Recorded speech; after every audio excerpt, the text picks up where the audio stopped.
नाम या घटकाचा अभ्यास करूयात. आपण एक उदाहरण पाहूयात. माधव आणि सरिता शाळेत निघाले. सरिताने पाण्याची बाटली दप्तरात ठेवली अन मांजराला टाटा करून ती निघाली. या उदाहरणामध्ये माधव, सरिता ही व्यक्तींची नावे आली आहेत. पाणी हे द्रवाचे नाव आहे, तर मांजर हे प्राण्याचं नाव आहे. बाटली, दप्तर ही वस्तूंची नावे आहेत. मुलांनो, नाम म्हणजे नाव. या सर्व नावांना नाम असं म्हणतात. कोणत्याही खऱ्या किंवा काल्पनिक वस्तूला दिलेले नाव म्हणजे नाम. सामान्यतः आपण वस्तू हा शब्द डोळ्याने दिसणाऱ्या पदार्थाला उद्देशून वापरतो, पण व्याकरणात याचा अर्थ बराच व्यापक आहे. वस्तू या शब्दाच्या अर्थामध्ये सर्व प्रकारचे पदार्थ, प्राणी व त्यांच्या अंगी असणारे वास करणारे गुण व धर्म यांचा अंतर्भाव होतो. नामाची व्याख्या पाहूयात. प्रत्यक्षात असणाऱ्या किंवा कल्पनेने जाणलेल्या वस्तूंना किंवा त्याच्या गुणधर्मांना दिलेली जी नावे असतात त्यांना नाम असे म्हणतात. उदाहरणार्थ पहा.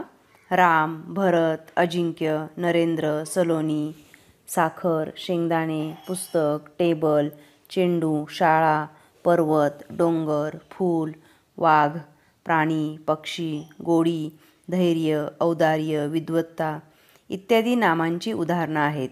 यामध्ये काही व्यक्तींची नावं आहेत, काही पदार्थांची नावं आहेत, काही वस्तूंची नावं आहेत, काही फुलांची, प्राण्यांची नावं आहेत. ही सर्व नामाची उदाहरणं आहेत. नामाचे प्रकार: सामान्य नाम, विशेष नाम, भाववाचक नाम. आपण प्रत्येक प्रकाराची माहिती घेऊयात. सामान्य नाम किंवा समुदायवाचक नाम. एकाच जातीच्या पदार्थातील समान गुणधर्मामुळे त्या वस्तूला जे सर्वसामान्य नाव दिले जाते त्याला सामान्य नाम असे म्हणतात. सामान्य नाम हे जातीवाचक असते. सामान्य नाम हे त्या वस्तूच्या जातीला दिलेले नाव आहे. उदाहरणार्थ पाहूयात. मुलगा, शाळा, नदी, कळप, प्राणी, पक्षी, फूल, पर्वत, डोंगर, मुलगी इत्यादी. ही सर्व समूहाला दिलेली नावं आहेत. आणखी उदाहरणं पाहूयात. मला किल्ले पाहायला आवडतात. इथे किल्ले हे सामान्य नाम आहे. मुले शाळेत आली. मुले आणि शाळेत ही सामान्य नामं आहेत. बागेत फुले आहेत. बागेत फुले ही सामान्य नामं आहेत. समोर डोंगर आहे. डोंगर हे सामान्य नाम आहे. विशेष नाम. ज्या नामाने जातीचा बोध होत नसून त्या जातीतील एका विशिष्ट व्यक्तीचा, प्राण्याचा किंवा वस्तूचा बोध होतो त्यास विशेष नाम असे म्हणतात. विशेष नाम हे व्यक्तिवाचक असते. विशेष नाम हे त्या व्यक्तीचे वा वस्तूचे स्वतःचे नाव असते. ते केवळ खुणेकरता ठेवलेले नाव असते. आपण काही उदाहरणं पाहूयात. समीर, नेत्रा, हिमालय, गंगा, भारत, वाघिरे विद्यालय, वाघडोंगर इत्यादी. आपण पुन्हा एकदा उदाहरणं पाहूयात. शब्बीर खाली बसला. यामध्ये शब्बीर हे एका मुलाचं नाव आहे, म्हणून हे विशेष नाम आहे. मांजर दूध पिते. मांजर हे विशेष नाम आहे. मी महाराष्ट्र राज्यात राहतो. महाराष्ट्र हे विशेष नाम आहे. मला पुरंदर किल्ला आवडतो. पुरंदर हे विशेष नाम आहे. सामान्य नाम आणि विशेष नामाची उदाहरणं पाहूयात. इथे सामान्य नाम पर्वत आणि विशेष नाम हिमालय, सह्याद्री, सातपुडा. म्हणजे पर्वत हे एका समूहाला नाव दिलेलं आहे आणि यामध्ये विशेष नावं सांगितलेली आहेत ती हिमालय, सह्याद्री, सातपुडा या पर्वतांची. मुलगा हे सामान्य नाम आणि स्वाधीन, हिमांशू, लक्ष्मण, कपिल, भैरव ही मुलांची नावं ही विशेष नामं आहेत. मुलगी हे सामान्य नाम. मधुस्मिता, स्वागता, तारा, आशा, नलिनी ही विशेष नामे.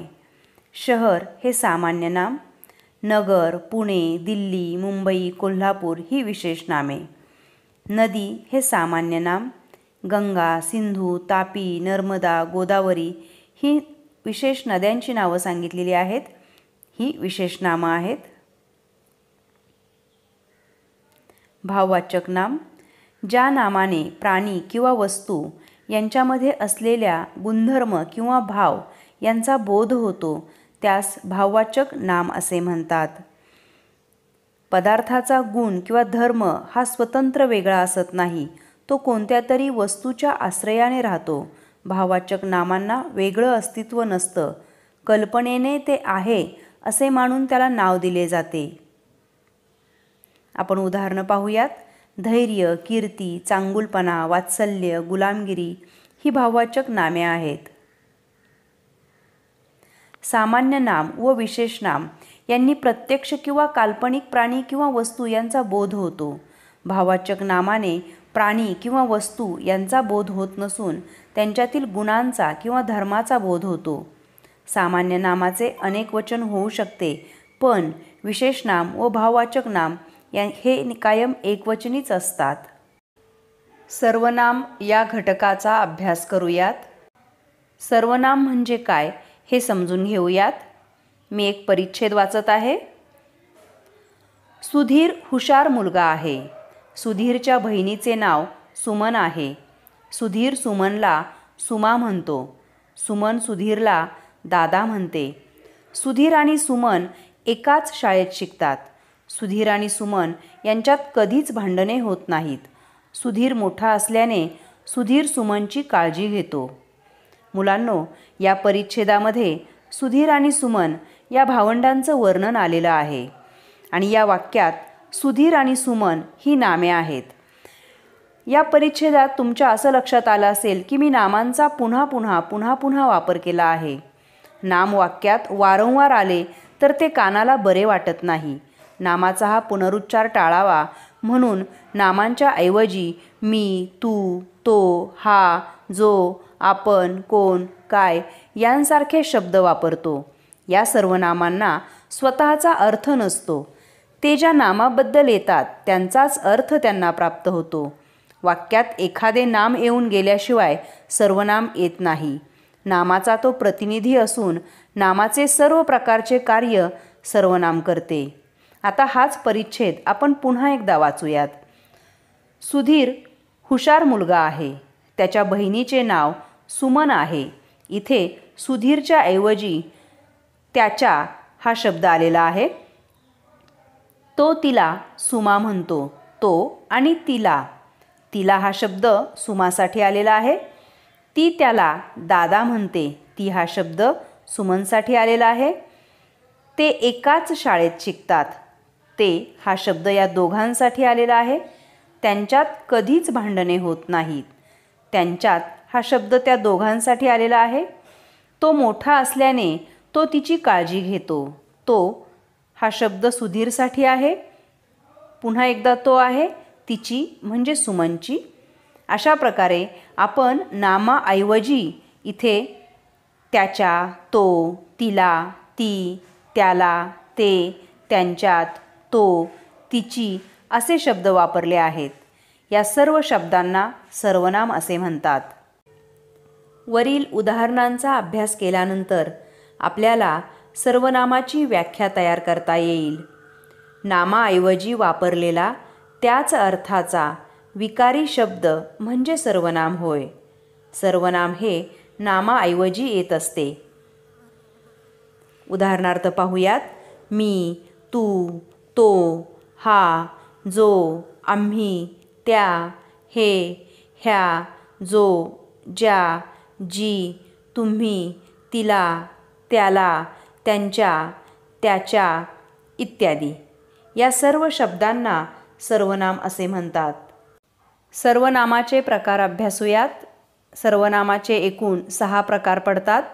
पहिला पुरुषवाचक सर्वनाम, दुसरा दर्शक सर्वनाम, संबंधी सर्वनाम, प्रश्नार्थक सर्वनाम, सामान्य किंवा अनिश्चित सर्वनाम, आत्मवाचक सर्वनाम. प्रत्येक प्रकाराची माहिती घेऊयात. पुरुषवाचक सर्वनाम बोलणाऱ्याच्या किंवा लिहिणाऱ्याच्या दृष्टीने जगातील सर्व वस्तूंचे 3 वर्ग पडतात. पहिला वर्ग बोलणाऱ्यांचा, दुसरा वर्ग ज्यांच्याशी आपण बोलतो किंवा लिहितो त्यांचा. तिसरा वर्ग ज्यांच्याविषयी आपण बोलतो किंवा लिहितो त्या व्यक्तींचा वा वस्तूंचा. हे 3 वर्ग पडतात. व्याकरणात यांना पुरुष असे म्हणतात. या 3ही वर्गातील नामाबद्दल येणाऱ्या सर्वनामांना पुरुषवाचक सर्वनाम असे म्हणतात. बोलणारा स्वतःचा उल्लेख करताना जी सर्वनामे वापरतो ती प्रथम पुरुषवाचक असतात. उदाहरणार्थ मी, आम्ही, आपण, स्वतः इत्यादी. उदाहरणं पाहूयात. सुट्टीत मी मामाकडे गेलो होतो. आम्ही पुण्याला जाणार आहोत. आपण सिनेमा पाहायला जाऊयात. मी स्वतः बोलणार आहे. या वाक्यांमध्ये मी, आम्ही, आपण, मी, स्वतः ही प्रथम पुरुषवाचक सर्वनामे आहेत. ज्याच्याशी बोलावयाचे त्याचा उल्लेख करताना जी सर्वनामे आपण वापरतो ती द्वितीय पुरुषवाचक सर्वनामे असतात. उदाहरणार्थ तू, तुम्ही, आपण, स्वतः इत्यादी. उदाहरणं पाहूयात. तू सुट्टीत कुठे जाणार? तुला नाही जमणार. तुम्ही काय करत आहात? तुम्ही स्वतः इकडे येऊन घ्या. यामध्ये तू, तुला, तुम्ही, स्वतः, तुम्ही इत्यादी सर्वनामे ही द्वितीय पुरुषवाचक सर्वनामे आहेत. ज्यांच्याविषयी बोलायचे त्या व्यक्ती किंवा वस्तू यांचा उल्लेख करताना जी सर्वनामे वापरतो ती तृतीय पुरुषवाचक सर्वनामे असतात. उदाहरणार्थ तो, ती, ते, त्या इत्यादी. तो मुंबईला जाणार आहे. ती उद्या येणार आहे. ते माझ्याशी बोलतील. त्या मुलांना बोलावून घ्या. या वाक्यांमध्ये तो, ती, ते, त्या ही तृतीय पुरुषवाचक सर्वनामे आहेत. पुढील सर्वनामाचा प्रकार अभ्यासूयात. दर्शक सर्वनाम. जवळची किंवा दूरची वस्तू दाखविण्यासाठी जे सर्वनाम येते त्यास दर्शक सर्वनाम असे म्हणतात. उदाहरणार्थ हा, ही, हे, तो, ती, ते इत्यादी. उदाहरणं पाहूयात. ही माझी टोपी आहे. हा हिमालय पर्वत आहे. ती माझी शाळा आहे. ते घर रमेशचे आहे. हे पेन तन्मयचे आहे. यामध्ये ही, हा, ती, ते, हे शब्द दर्शवण्याचं काम करतात. ही सर्व दर्शक सर्वनामे आहेत. पुढील सर्वनाम संबंधी सर्वनाम. वाक्यात पुढे येणाऱ्या दर्शक सर्वनामाशी संबंध दाखविणाऱ्या सर्वनामांना संबंधी सर्वनाम असे म्हणतात. उदाहरणार्थ जो, जी, जे, ज्या इत्यादी. उदाहरणं पाहूयात. जो चढतो तोच पडतो. जे चकाकते ते सोने नसते. प्रश्नार्थक सर्वनाम. ज्या सर्वनामांचा उपयोग वाक्यात प्रश्न विचारण्यासाठी होतो त्यांना प्रश्नार्थक सर्वनाम असे म्हणतात. उदाहरणार्थ पहा. कोण, काय, कोणास, कोणाला, कोणी इत्यादी. उदाहरणं पाहूयात. कोण बोलतो तिकडे? तुला काय हवे? कोणाला विचारून आत आला? कोणी तुला पाठवले? या वाक्यांमध्ये कोण, काय, कोणाला, कोणी या शब्दांचा वापर प्रश्न विचारण्यासाठी केलेला आहे. त्यामुळे ही प्रश्नार्थक सर्वनामे आहेत. पुढील सर्वनाम सामान्य किंवा अनिश्चित सर्वनाम. कोण, काय ही सर्वनामे वाक्यात प्रश्न विचारण्यासाठी न येता ती कोणत्या नामाबद्दल आली आहेत हे निश्चितपणे सांगता येत नाही, तेव्हा त्यांना सामान्य किंवा अनिश्चित सर्वनामे असे म्हणतात. उदाहरणं पाहूयात. कोणी कोणास हसू नये. त्या पेटीत काय आहे ते सांग. कोणीही यावे, कोणीही जावे. कोण ही गर्दी? या वाक्यांमध्ये कोणी, कोणास, काय, कोणीही, कोण हे शब्द प्रश्न विचारण्यासाठी न येता ती कोणत्या तरी नामाबद्दल आली आहेत हे निश्चितपणे सांगता येत नाही, तेव्हा तिथे सामान्य किंवा अनिश्चित सर्वनाम होते. स्वतःवाचक किंवा आत्मवाचक सर्वनाम. आपण या सर्वनामाचा अर्थ जेव्हा स्वतः असा होतो तेव्हा ते आत्मवाचक सर्वनाम असते. उदाहरणं पाहूयात. मी स्वतः त्याला पाहिले. तो आपण होऊन माझ्याकडे आला. तुम्ही स्वतःला काय समजता? तू स्वतः मोटार चालवशील का? या वाक्यांमध्ये स्वतः, आपण, स्वतःला, स्वतः ही आत्मवाचक सर्वनामे आहेत. आपण व स्वतः ही दोन्ही सर्वनामे पुरुषवाचकही असतात. तेव्हा या दोन्हीत फरक इतकाच की पुरुषवाचक आपण हे फक्त अनेक वचनात येते आणि आत्मवाचक आपण हे दोन्ही वचनात येते. पुरुषवाचक आपण हे वाक्याच्या आरंभी येऊ शकते. आत्मवाचक आपण तसे येत नाही. आपण हे आम्ही व तुम्ही या अर्थाने येते तेव्हा ते पुरुषवाचक असते व स्वतः या अर्थाने येते तेव्हा ते आत्मवाचक असते. विशेषण या घटकाचा अभ्यास करूयात. पुढील शब्दसमूह पहा. चांगली मुले, काळा कुत्रा, हिरवे रान, 5 टोप्या, त्याची पिशवी, खूप लोक. या शब्दसमूहांमध्ये चांगली, काळा, हिरवे, 5, त्याची, खूप हे शब्द त्यांच्यापुढे येणाऱ्या नामाबद्दल विशेष अशी माहिती सांगतात म्हणून ही विशेषणे आहेत. विशेषणाचे एक वैशिष्ट्य असं की ते नामाबद्दल विशेष माहितीही सांगतात व त्याचबरोबर नामाने सूचित केलेल्या वस्तूंची संख्या कमी करतात. आपण उदाहरण पाहूयात. टोप्या या शब्दाने जितक्या वस्तूंचा बोध होतो त्याहीपेक्षा कमी वस्तूंचा बोध काळ्या टोप्या या विशेषणयुक्त नामाने होतो. समजा टोप्या हा शब्द उच्चारताच आपल्या डोळ्यांपुढे 25 टोप्या उभ्या राहत असल्या तर काळ्या या शब्दाने इतर रंगांच्या टोप्या त्यातून वगळल्या जातात.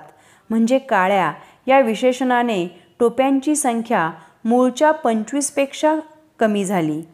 लोकरीच्या काळ्या टोप्या असे म्हणताच ती संख्या आणखीन कमी होते. याचा अर्थ असा की जितकी विशेषणे अधिक तितके नामाचे वर्णन अधिक स्पष्ट होत असले तरी नामाने सूचित केलेली संख्या कमी कमी होत जाते. म्हणजेच विशेषणांच्या योगाने नामाची व्याप्ती मर्यादित होते. म्हणून विशेषणाची व्याख्या आपण अशी करूयात. नामाबद्दल विशेष माहिती सांगून नामाची व्याप्ती मर्यादित करणाऱ्या विकारी शब्दास विशेषण असे म्हणतात. विशेषणाचे प्रकार: गुणविशेषण, संख्याविशेषण आणि सार्वनामिक विशेषण. गुणविशेषण बद्दल माहिती अधिक घेऊयात. ज्या विशेषणाच्या योगाने नामाचा कोणत्याही प्रकारचा गुण किंवा विशेष दाखविला जातो त्यास गुणविशेषण असे म्हणतात. आपण उदाहरणार्थ पाहूयात. मोठी मुले, आंबट बोरे, पिकलेला आंबा, म्हातारी माणसे, हिरवे रान, शुभ्र ससा, निळे आकाश.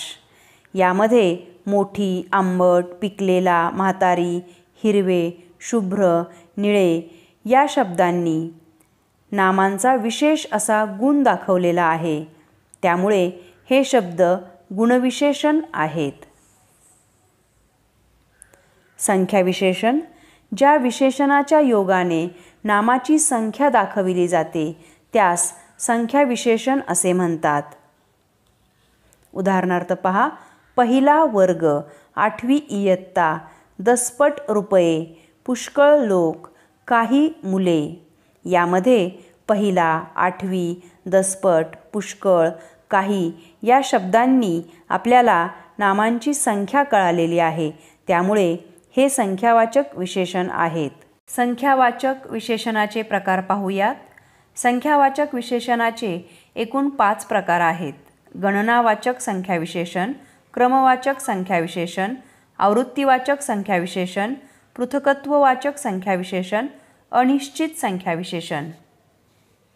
प्रत्येक प्रकाराची माहिती घेऊयात. गणनावाचक संख्याविशेषण: ज्या विशेषणाचा उपयोग वस्तूची गणती, गणना किंवा मोजणी करण्यासाठी होतो त्या विशेषणाला गणनावाचक विशेषण असे म्हणतात. उदाहरणं पाहूयात. 10 मुले, 13 भाषा, 1 तास, 50 रुपये. यामध्ये 10, 13, 1, 50 हे गणनावाचक शब्द आहेत. क्रमवाचक संख्याविशेषण: वाक्यांमधील जे विशेषण वस्तूचा क्रम दर्शविते त्या विशेषणाला क्रमवाचक विशेषण असे म्हणतात. उदाहरणार्थ पहिले दुकान, 7वा बंगला, 5वे वर्ष. यामध्ये पहिले, सातवा, पाचवे या शब्दांनी क्रम आपल्या लक्षात येतो आणि म्हणून ही क्रमवाचक विशेषणे आहेत. पुढील संख्या विशेषण. वाक्यामधील जे विशेषण संख्येची किती वेळा आवृत्ती झाली ते दर्शविते त्यास आवृत्तीवाचक विशेषण असे म्हणतात. उदाहरणार्थ पाहूयात. तिप्पट मुले, दुप्पट रस्ता, दुहेरी रंग. यामध्ये तिप्पट, दुप्पट, दुहेरी ही आवृत्तीवाचक विशेषणे आहेत. पृथकत्ववाचक संख्या विशेषण. जी विशेषणे पृथकत्व म्हणजे वेगळा बोध करून देतात त्यांना पृथकत्ववाचक संख्या विशेषण असे म्हणतात. उदाहरणार्थ, मुलींनी 5-5चा गट करा. प्रत्येकाने 4-4 प्रश्न सोडवा. यामध्ये 5-5, 4-4 ही विशेषणे वेगवेगळा असा बोध करून देतात. अशा विशेषणांना पृथकत्ववाचक संख्या विशेषण असे म्हणतात. अनिश्चित संख्या विशेषण. ज्या विशेषणाद्वारे नामाची निश्चित संख्या व्यक्त होत नाही अशा विशेषणाला अनिश्चित संख्या विशेषण असे म्हणतात. उदाहरणार्थ, काही मुले, थोडी जागा, भरपूर पाणी. या वाक्यांमधील काही, थोडी, भरपूर ही संख्या विशेषणे निश्चित अशी संख्या दाखवत नाहीत म्हणून यांना अनिश्चित संख्या विशेषण असे म्हणतात. सार्वनामिक विशेषण. सर्वनामापासून बनलेल्या विशेषणांना सार्वनामिक विशेषण असे म्हणतात. उदाहरणार्थ, हा मनुष्य, तो पक्षी, माझे पुस्तक, तिच्या साड्या, कोणता गाव. या शब्दांमधील हा, तो, माझे, तिच्या, कोणता हे शब्द मूळची सर्वनामे आहेत. सर्वनाम हे नामाच्या ऐवजी येत असते, पण वरील शब्दात सर्वनामांच्या पुढे ही नामे आली आहेत. ती आता सर्वनामे राहिली नसून ती त्यांच्या पुढे आलेल्या नामाबद्दल विशेष माहिती सांगतात, म्हणजे ती विशेषणाचं कार्य करतात. सर्वनामापासून बनलेल्या अशा विशेषणांना सार्वनामिक विशेषण असे म्हणतात. क्रियापद या घटकाचा अभ्यास करूयात. आपण काही उदाहरणं वाचूयात. गाय दूध देते, मुलांनी खरे बोलावे, आम्ही परमेश्वराची प्रार्थना करतो, आमच्या संघाने ढाल जिंकली. या वाक्यामध्ये अधोरेखित केलेले शब्द पहा. देते, बोलावे, जिंकली, करतो हे शब्द क्रिया दाखवतात. देते या शब्दात देण्याची क्रिया आहे. बोलावे या शब्दात बोलण्याची क्रिया आहे. जिंकली या शब्दात जिंकण्याची क्रिया आहे. करतो या शब्दात करण्याची क्रिया आहे. शिवाय हे शब्द त्या वाक्यांचे अर्थ पूर्ण करतात. अशा शब्दांना क्रियापदे असे म्हणतात. क्रियापद म्हणजे वाक्याचा अर्थ पूर्ण करणारा क्रियावाचक शब्द होय. आपण धातू म्हणजे काय पाहूयात. क्रियापदातील प्रत्ययरहित मूळ शब्द म्हणजे धातू. उदाहरणार्थ पहा. येते या क्रियापदात मूळ शब्द ए हा असून त्याला ते हा प्रत्यय लागून क्रियापदाचे रूप बनले आहे. क्रियापदातील प्रत्ययरहित मूळ शब्द म्हणजेच धातू होय. धातू साधिते म्हणजे काय ते पाहूयात. धातूला प्रत्यय लागून क्रियापदाची विविध रूपे बनतात. धातूला विविध प्रत्यय लागून क्रिया अपुरी दाखवणाऱ्या शब्दांना धातू साधिते किंवा कृदंते असे म्हणतात. कर्ता आणि कर्म म्हणजे काय ते पाहूयात. क्रियापद हा वाक्यातील मुख्य शब्द. क्रियापदाखेरीज वाक्याचा अर्थ सहसा पूर्ण होत नसतो, म्हणून प्रत्येक वाक्यात क्रियापद हे असावेच लागते. वाक्यात क्रियापदाने दाखविलेली क्रिया करणारा जो कोणी असतो त्यास कर्ता असे म्हणतात. कर्ता म्हणजे क्रिया करणारा. हा कर्ता क्रियापदाने दाखवलेली क्रिया ज्याच्यावर करतो ते त्याचे कर्म. वाक्यातील क्रियापदाने दाखवलेली क्रिया कर्त्यापासून निघते व ती दुसऱ्या कोणावर तरी घडते. त्या क्रियेचा परिणाम ज्याच्यावर घडतो किंवा ज्याच्यामुळे त्या क्रियेचा रोख किंवा कल असतो ते त्याचे कर्म. कर्ता क्रियापदाने दाखवलेली क्रिया ज्याच्यावर करतो ते त्याचे कर्म. कर्ता आणि कर्म ओळखायचा कसा हे आपण पाहूयात. कर्ता शोधताना प्रथम वाक्यातील क्रियापदाचा मूळ धातू शोधून काढावा व त्याला नारा हा प्रत्यय लावून कोण असा प्रश्न करावा म्हणजे कर्ता मिळतो. आपण आता उदाहरण पाहूयात. राम आंबा खातो या वाक्यात खातो हे क्रियापद असून खा हा धातू आहे. त्याला नारा हा प्रत्यय लावून खाणारा कोण असा प्रश्न केला की राम हा कर्ता मिळतो. वाक्यातील कर्म शोधताना मुख्य क्रियापदाने दाखवलेली क्रिया कोणावर घडते असा प्रश्न करावा. ती क्रिया ज्या वस्तूवर किंवा प्राण्यावर घडते ते त्याचे कर्म. आता याच उदाहरणातील पाहूयात. राम आंबा खातो. खाण्याची क्रिया कोणावर घडते? आंब्यावर, म्हणून आंबा हे कर्म. पुढील उदाहरण पाहूयात. मी बैलाला मारतो या वाक्यात मारणारा कोण? मी, म्हणून मी हा कर्ता आणि मारण्याची क्रिया कोणावर घडते? बैलावर, म्हणून बैलाला हे कर्म. आता पुढील उदाहरण पहा. मला दूध आवडते या वाक्यात आवडते हे क्रियापद व आवड हा धातू. आता आपण प्रश्न विचारूयात. आवडणारे कोण? पण येथे पदार्थ असल्यामुळे आवडणारे काय असा प्रश्न विचारूयात. आवडणारे काय? तर दूध, म्हणून या वाक्यात दूध हा कर्ता. या वाक्यात मला हा कर्ता अजिबात नाही हे एक लक्षात घ्या आणि इथे कर्म नाही. तशीच ही इथे उदाहरणं आहेत. श्रीरंगने बासरी वाजवली, राजूने पतंग उडवला, सुगंधाने आंबे खाल्ले, मधूने पुस्तक वाचले. इथे लाल रंगाच्या छपाईतील शब्द कर्ता आहे आणि अधोरेखित केलेले शब्द कर्म आहेत. क्रियापदाचे प्रकार पाहूयात. सकर्मक, अकर्मक, संयुक्त, सहाय्यक हे क्रियापदाचे प्रकार आहेत. आपण प्रत्येक प्रकाराचा अभ्यास करूयात. सकर्मक, ज्या क्रियापदाचा अर्थ पूर्ण होण्यास कर्माची जरुरी लागते त्यास सकर्मक क्रियापद असे म्हणतात. ज्या क्रियापदांचा अर्थ पूर्ण होण्यासाठी कर्माची गरज लागत नाही ती अकर्मक क्रियापदे असतात. संयुक्त क्रियापद म्हणजे काय ते पाहूयात. वाक्यामध्ये क्रिया कळण्यासाठी दोन क्रियादर्शक शब्द वापरावे लागतात, म्हणजेच जोड क्रियापद वापरावे लागते. अशी जोड क्रियापदे म्हणजे संयुक्त क्रियापदे होय. उदाहरणार्थ पहा. क्रीडांगणावर मुले खेळू लागली. आणि दुसरं उदाहरण. आपणही आता खेळू.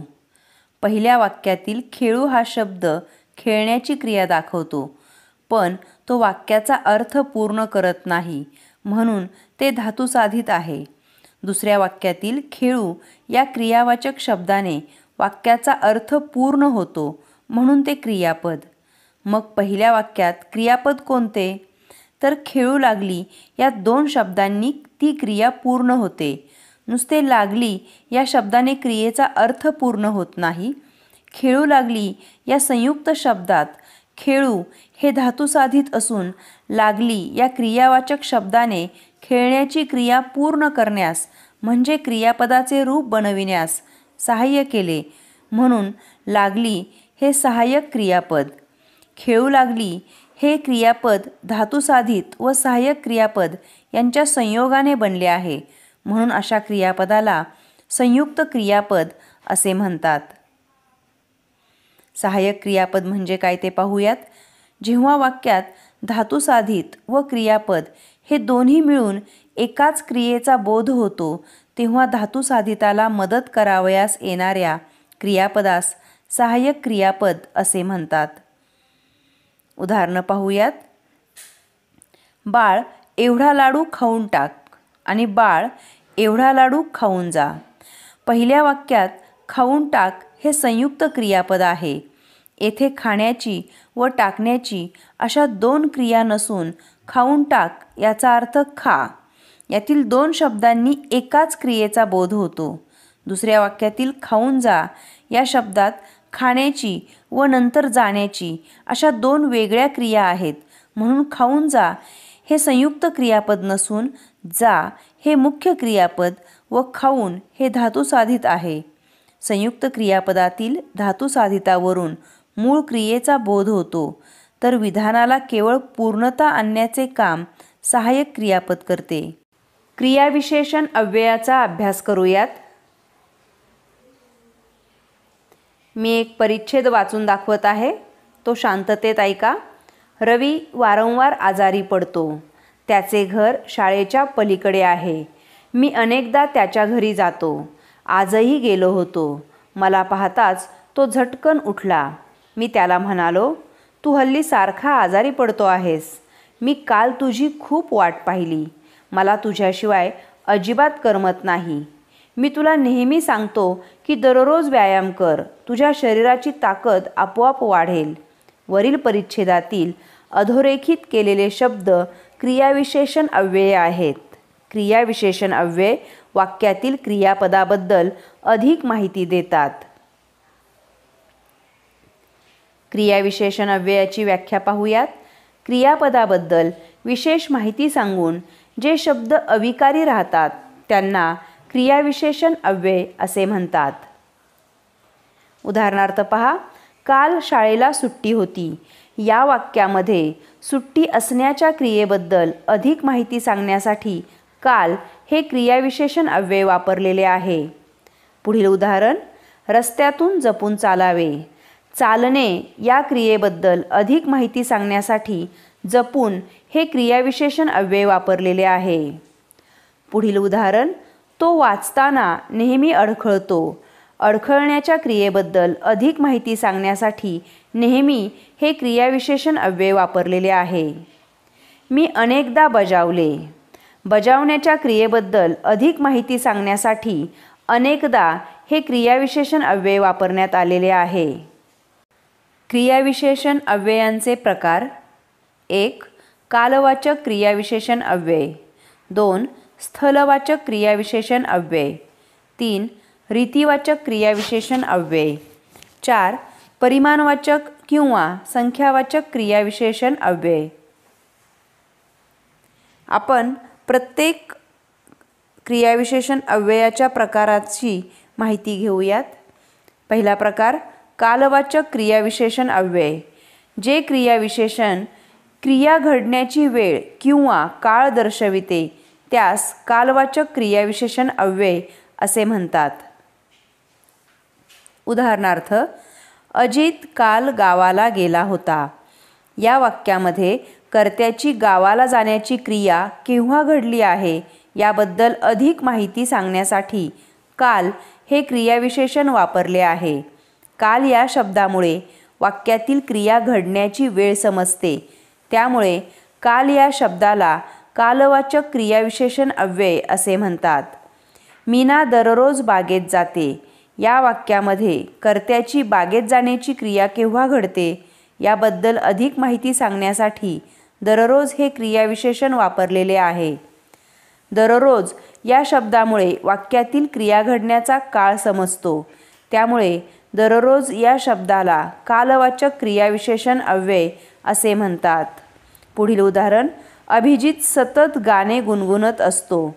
या वाक्यामध्ये कर्त्याची गाणं गुणगुणण्याची क्रिया केव्हा घडते याबद्दल अधिक माहिती सांगण्यासाठी सतत हे क्रियाविशेषण वापरलेले आहे.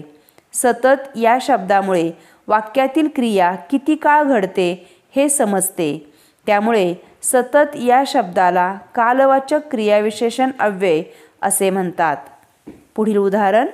विवेक पूर्वी सदरा घालत असे. या वाक्यामध्ये कर्त्याची सदरा घालण्याची क्रिया केव्हा घडते याबद्दल अधिक माहिती सांगण्यासाठी पूर्वी हे क्रियाविशेषण वापरलेले आहे. पूर्वी या शब्दामुळे वाक्यातील क्रिया घडण्याची वेळ समजते. त्यामुळे पूर्वी या शब्दाला कालवाचक क्रियाविशेषण अव्यय असे म्हणतात. पुढील उदाहरण. मी नित्यनेमाने प्रार्थना म्हणतो. या वाक्यामध्ये कर्त्याची प्रार्थना म्हणण्याची क्रिया केव्हा घडते याबद्दल अधिक माहिती सांगण्यासाठी नित्यनेमाने हे क्रियाविशेषण वापरलेले आहे.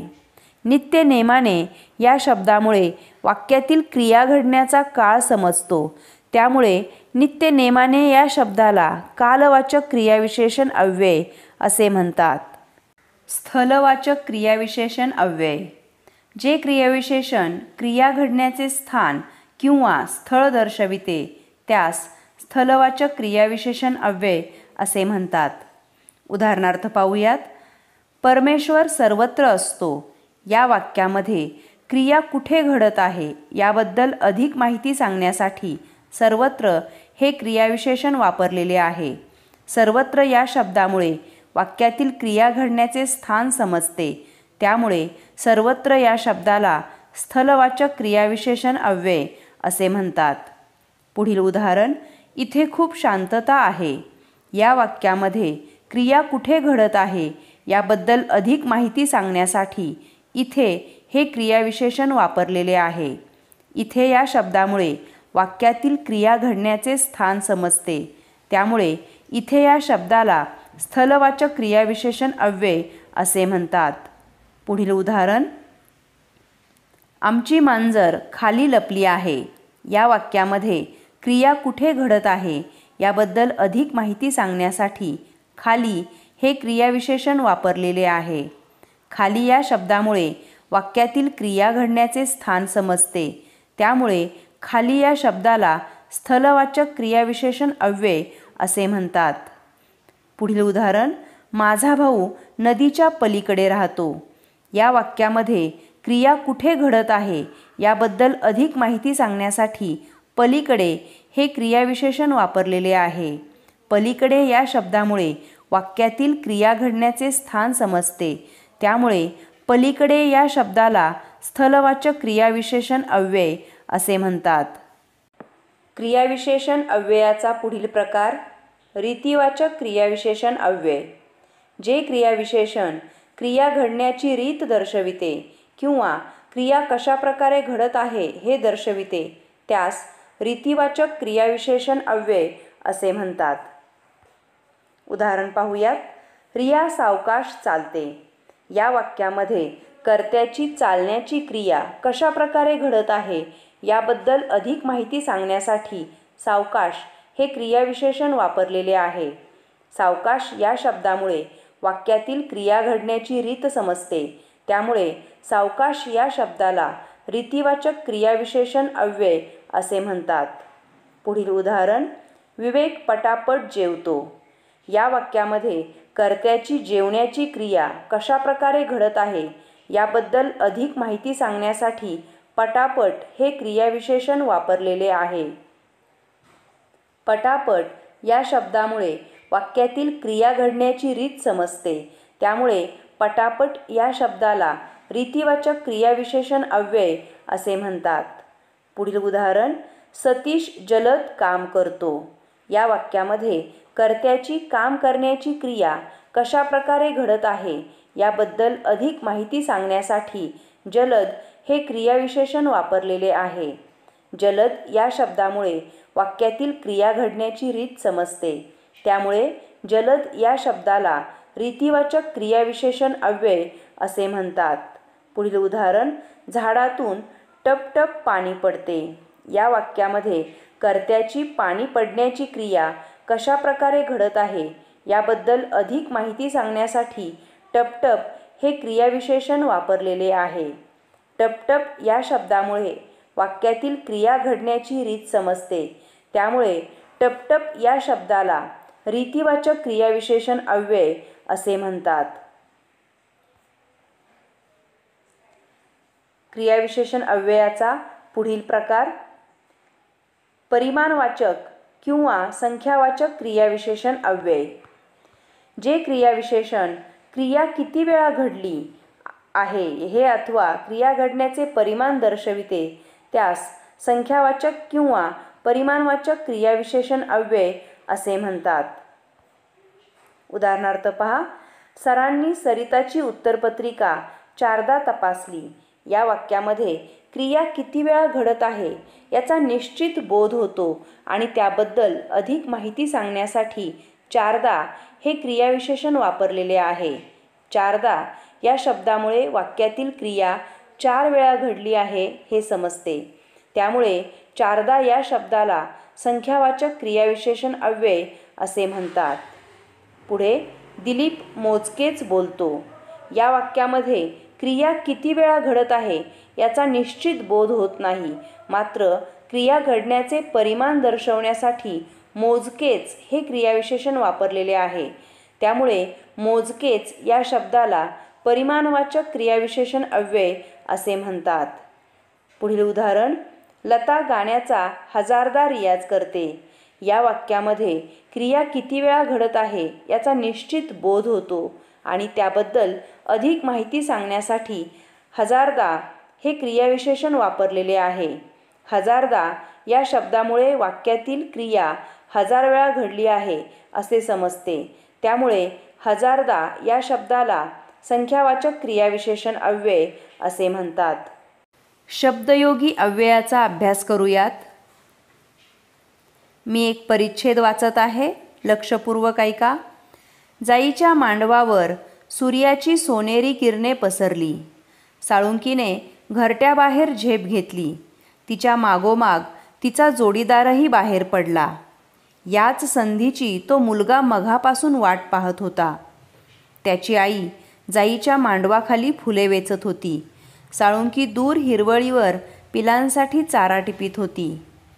या उतार्यात वर, बाहेर, ही, पासून, खाली, वर, साठी हे लाल रंगात छापलेले शब्द त्यांच्या मागे असलेल्या शब्दांना जोडून आलेले दिसतील. ते ज्या शब्दांना जोडून आले आहेत त्यांचा त्याच वाक्यातील दुसऱ्या एखाद्या शब्दाशी ते संबंध जोडण्याचे काम करतात. उदाहरणार्थ पहा, पहिल्या वाक्यातील वर हा शब्द मांडव या शब्दाला जोडलेला आहे.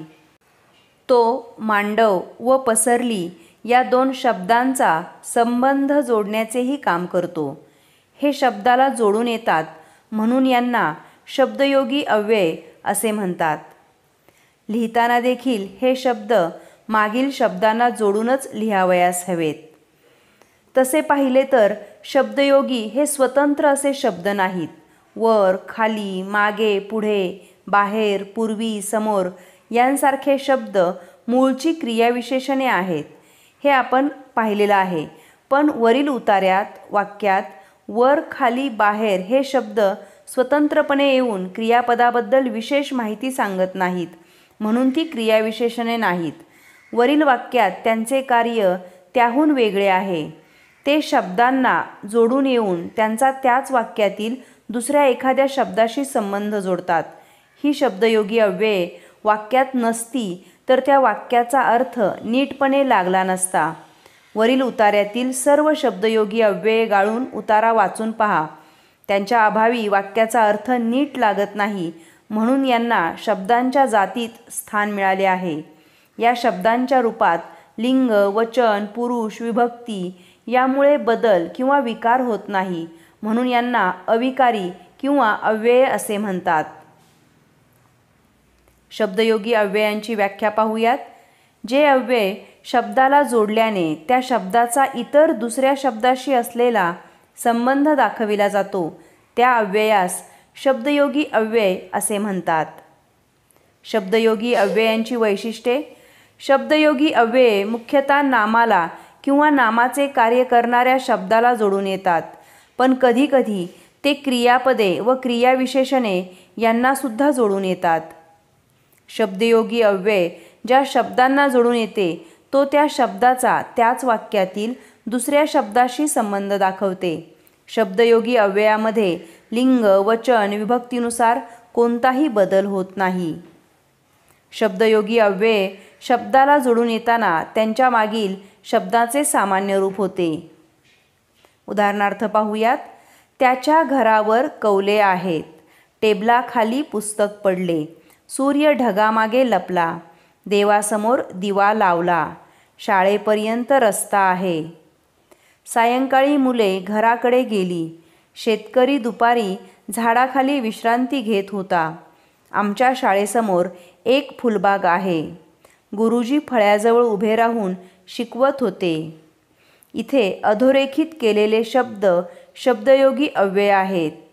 हे अधोरेखित केलेले शब्द ज्या शब्दाला जोडून आले आहेत त्या शब्दाशी व वाक्यातील इतर शब्दांशी संबंध जोडण्याचे काम करतात आणि म्हणून या शब्दांना शब्दयोगी अव्यय असे म्हणतात.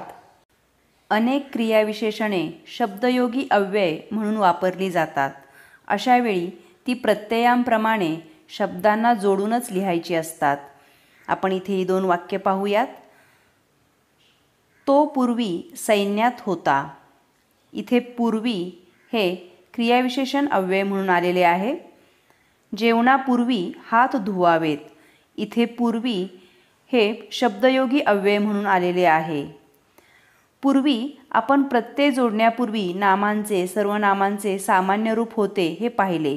शब्दयोगी अव्यय जोडण्यापूर्वीही नामांचे सर्वनामांचे सामान्य रूप होते. वर आपण एक परिच्छेद पाहिला होता. या परिच्छेदामध्ये आपल्याला काही शब्द पाहायला मिळतील. त्यामध्ये शाळे, मुला, रस्त्या, वाहना हे सामान्य रूप झालेले शब्द आहेत. आपण इथे एक परिच्छेद वाचूयात आणि त्या परिच्छेदामध्ये जी शब्दयोगी अव्यय आहेत त्यांना अधोरेखित करूयात. आमच्या शाळेसमोर वडाचे झाड आहे.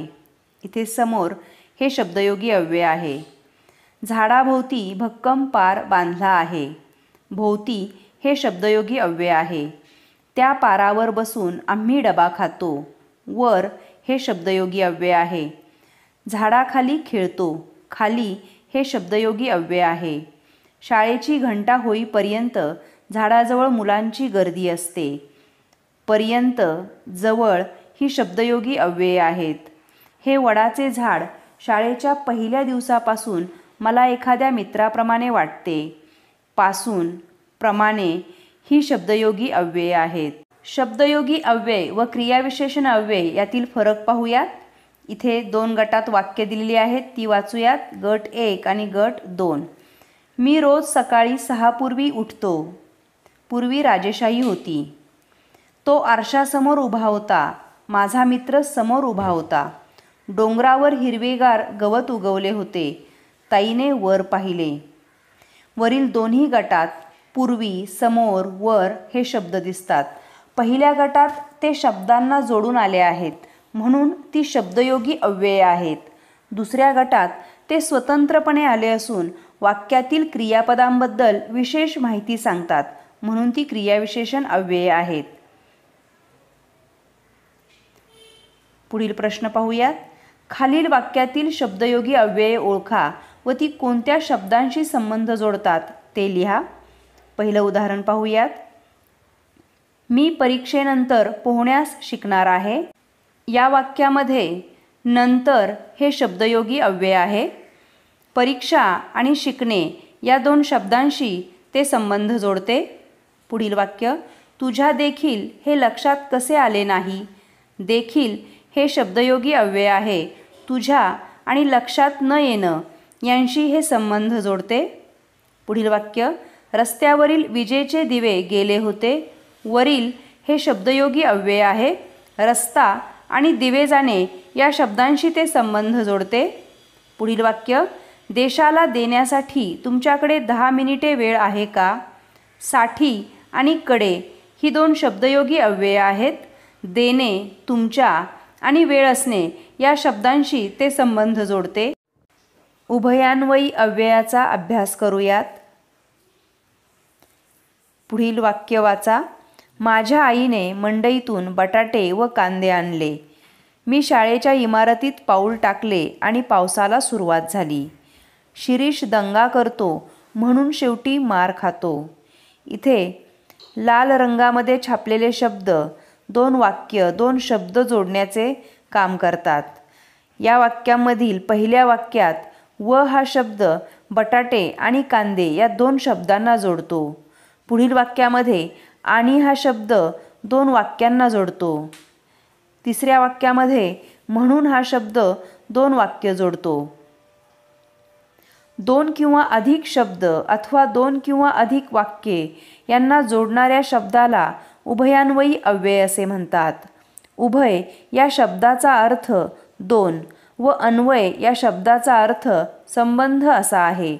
दोन शब्द किंवा दोन वाक्ये यांचा संबंध जोडणे हे उभयान्वयी अव्ययाचे कार्य आहे. उभयान्वयी अव्यय यांचे प्रमुख कार्य म्हणजे दोन शब्द किंवा दोन वाक्य यांना फक्त जोडणे. ती अव्यय असतात व वाक्यात इतर कोणतेही ती कार्य करीत नाहीत. शिवाय, आणि, की, पण, अथवा, अन, परंतु, नि हे सर्व शब्द उभयान्वयी अव्यय आहेत. आपण काही उदाहरणं पाहूयात. विजा चमकू लागल्या आणि पावसाला सुरुवात झाली. आंबा व फणस ही कोकणातील फळे आहेत. जनतेची सेवा करा म्हणजे जनता तुम्हास निवडून देईल. तो म्हणाला की मी हरलो. वैद्याने चांगले औषध दिले पण उपयोग झाला नाही. या वाक्यांमध्ये अधोरेखित केलेले शब्द उभयान्वयी अव्यय आहेत. केवल प्रयोगी अव्ययाचा अभ्यास करूयात. जी अव्यये बोलणाऱ्याच्या मनातील हर्ष, शोक, आश्चर्य, तिरस्कार, अनुमोदन इत्यादी भाव किंवा वृत्ती दर्शवितात त्यांना केवल प्रयोगी अव्यये असे म्हणतात. आपल्या मनातील विचार आपण शब्दांच्या किंवा वाक्यांच्याद्वारे व्यक्त करतो. पण केव्हा केव्हा हे विचार व्यक्त करण्यापूर्वी आपल्या मनात दाटून आलेल्या भावनांचा स्फोट होऊन एखादा उद्गार तोंडावाटे बाहेर पडतो. उदाहरणार्थ पहा. अरे रे, फार वाईट गोष्ट झाली ही. अबब, केवढी गर्दी ही. चुप, एक शब्द बोलू नको. आहा, किती सुंदर फुले. हे उद्गार दाखवणारे शब्द वाक्याच्या आरंभी येतात. म्हणजे अरे रे, अबब, चुप, आहा हे सर्व शब्द वाक्याच्या आरंभी येतात. ते त्या वाक्यांचा भाग नसतात, ते स्वतंत्र असतात. व्याकरणाच्या दृष्टीने त्यांच्यापुढे येणाऱ्या वाक्यांशी संबंध नसतो.